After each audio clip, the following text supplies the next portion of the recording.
Hello, my name is Pastor Rick Blees, and I'm excited to present a new series being sponsored by Emmanuel Lutheran Church and Emmanuel Academies. And this series is going to focus in on the relationship between faith and work. And we're entitling it Work Matters. Work Matters with Pastor Will. You know, the conversation and our interest in connecting faith and work is always a key topic, but especially now as we have the challenge of the COVID-19 season. We're all trying to make those connections, and in fact, some of us are struggling even with unemployment. So we believe this conversation comes at a critical time. Pastor Will is going to guide us in this conversation of, again, connecting faith and work, and we'll be focusing in on some Bible studies that were offered here at Emmanuel Lutheran by Professor Rolf Jacobson from Luther Seminary. In his first session, he takes a look at the relationship between creation and call. And in his second session, he talks about the Reformation, and that there we discovered that everyone had a call. So to guide us again into some critical insights from these offerings and presentations by Rolf Jacobson, we invite Pastor Will to invite us into that conversation. Pastor Will? Thank you, Pastor Rick. Hello, everyone. I'm Will Kittinger, one of the pastors here at Emmanuel Lutheran Church in Naples, Florida, and welcome to Work Matters, where we discover new ways to connect your faith and work to your everyday life, broadening your sense that Christ is with you as you go about your day to day. Our first session here at Work Matters is actually a two-part series brought to us by Dr. Rolf Jacobson, a professor at Luther Seminary in Minneapolis, Minnesota. And in this first episode, Dr. Jacobson talks about creation stories from the Bible, specifically Genesis 1 and 2. And how these creation stories are also stories of call. They're stories of what we call here in the church vocation. God created humanity for a purpose, and not just an individual purpose, but a communal purpose. We're all in this together. And so I want you to pay attention in this first video as Dr. Jacobson talks about the first creation story in Genesis 1 and the second in Genesis 2, and how each discuss who God is. In the first story in Genesis 1, Dr. Jacobson uses this word that God is transcendent. And that word is almost in a sense, God is bigger than creation, bigger than the universe. This is the God of all gods, the cosmic Christ, as some people call it. And how humanity, created by God, is called to have dominion over the earth. And that word dominion is a very important word too, to highlight. And in the second story from Genesis, God is described as eminent. And that's another interesting word because it's when you unpack that word, it means that God is near. God is in the earth, digging in the dirt, as Dr. Jacobson says, breathing life into human beings, the same breath that flowed over the waters of chaos as God began to create. Also, I want you to keep track of two key words in this video that Dr. Jacobson discusses, and that is till and keep. And how these interestingly, how these words have a relationship between work and worship. Now, I won't give it all away for you. You'll have to watch the video. So sit back, relax, and enjoy this wonderful video about the relationship between creation and vocation. I want you to come with me to Genesis 1 and 2. And if you have a Bible on your phone or on the chair, these red Bibles, just turn to Genesis 1. You know the story of the first and the second creation in Genesis pretty well. Off the top of your head, what happens in those stories? Name some things. God creates the world. How does God create? Speaks. 7 days. He creates by the word. What else? You can think about the second creation story too. So we're taught to think about these as creation stories. And when I teach, I'm usually taught these as creation stories, and they are. But I realized recently when I was teaching through these stories that there's also another piece of the Genesis. So turn to Genesis 1:26 with me. God said, let us make humankind in our image, according to our likeness, and let them have dominion over the fish of the sea, the birds of the air, the cattle, and all the wild animals, and over the creeping things that creep on the earth. So God created humankind in God's image. In the image of God, he created them, male and female. And God blessed them and said, be fruitful and multiply, fill the earth, subdue it, and have dominion over it. Now turn with me to Genesis 2, verse 15. God has already created the man, it says. And God put him in the Garden of Eden to till it and to keep it.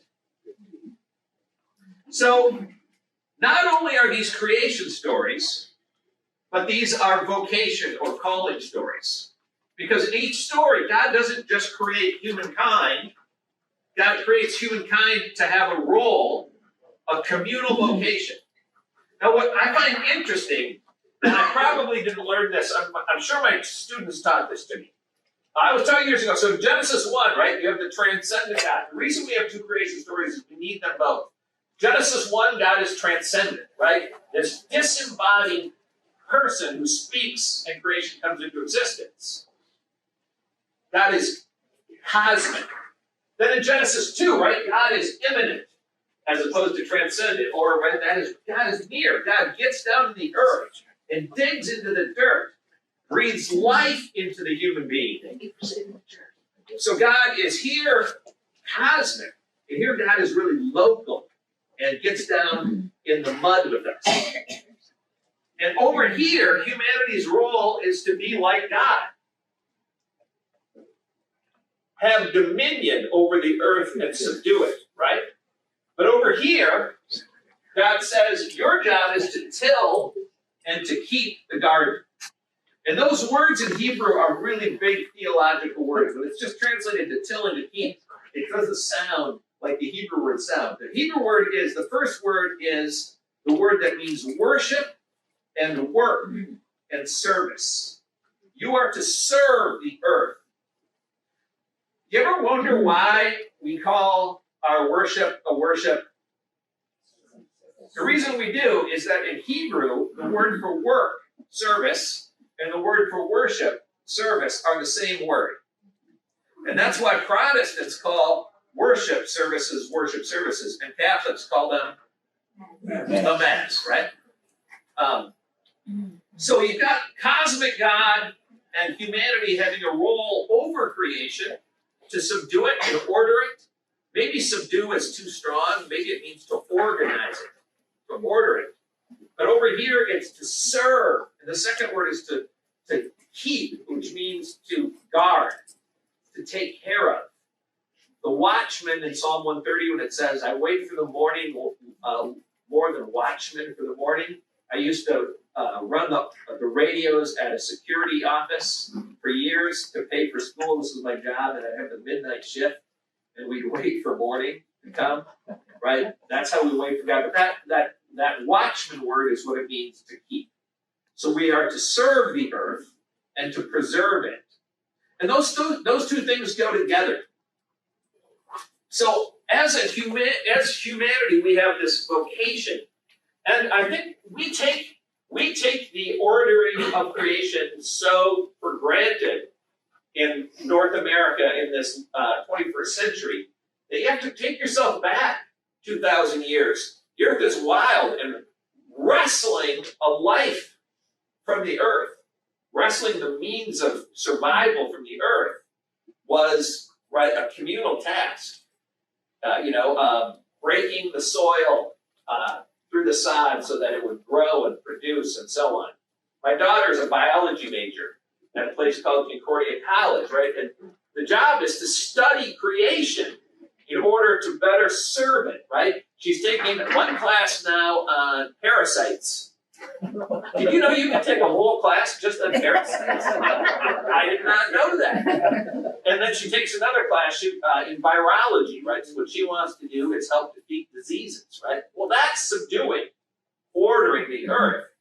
But another piece of what she does is she studies just like really simple organisms for an internship to till and to keep it, right?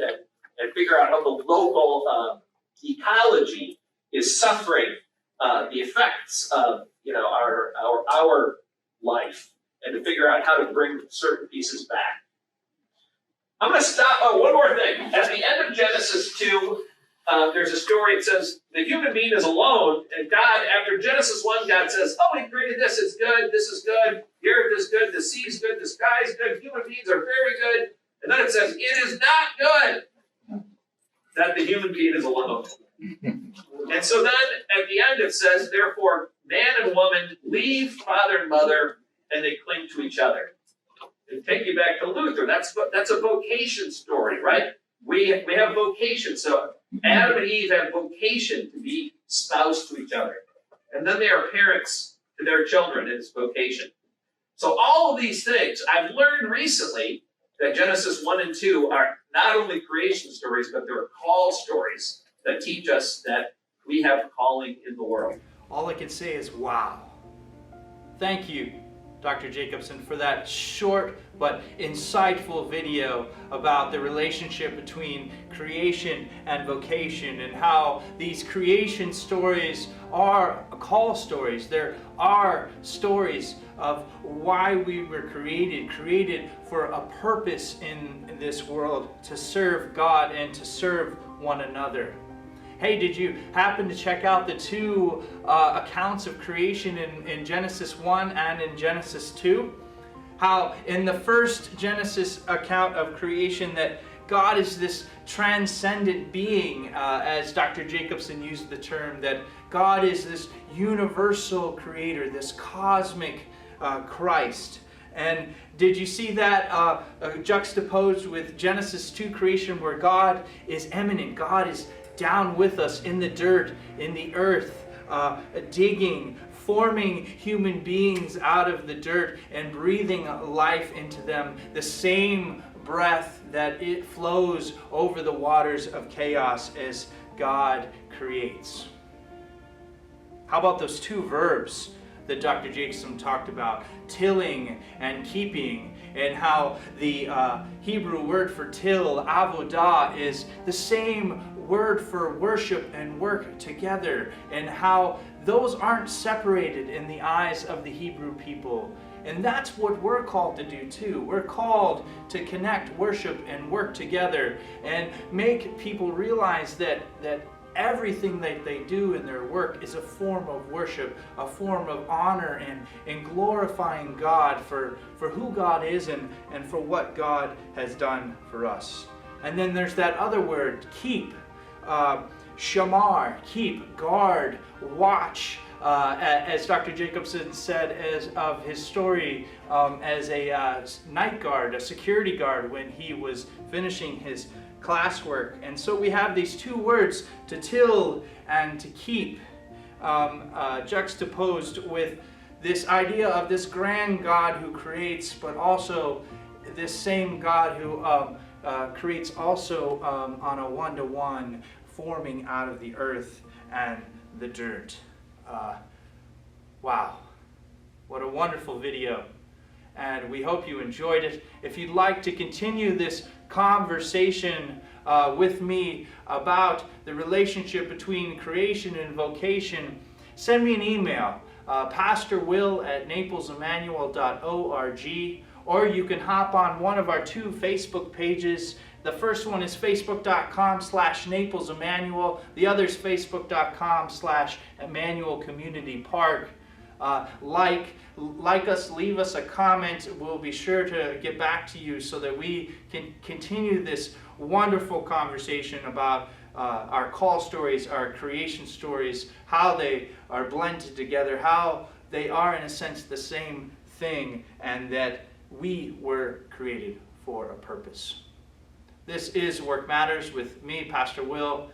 Thanks for watching. We'll see you next time. Take care.